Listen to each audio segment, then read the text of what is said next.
Is everything always divided 50-50 when you get divorced in New York? Well, maybe. I'm Katherine Miller, and I've been a divorce attorney in New York City and New York State for over 30 years. It turns out that there are 16 factors, they're equitable distribution factors that a court has to consider in New York in making a decision as to how to divide marital property. Well, marital property, let's talk about that for a minute. Marital property is property that you have acquired during the marriage from the time you said I do until the end of the economic partnership, which is usually when somebody files and asks the court for a divorce.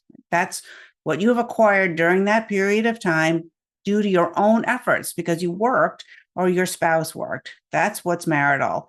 And that is divided equitably in New York, not necessarily equally. In fact, there are about 1 million cases that say equitable does not mean equal. But when you've been married for longer than 10 years, it probably does.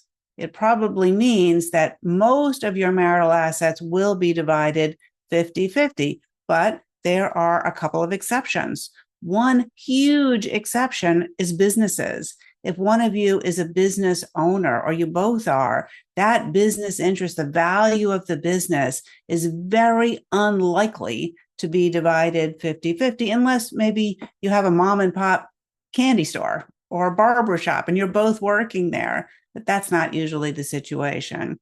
And the other example is when someone has to do something beyond the time of the marriage in order to monetize the asset. So let's say you have an option or a restricted stock unit or something that requires post-marital work, that will not be divided 50-50. If you've got questions about this, and you probably do, click on the link below and I'll send you over a little bit more detailed description of how it works. And of course, you can always give us a call. Thanks for listening.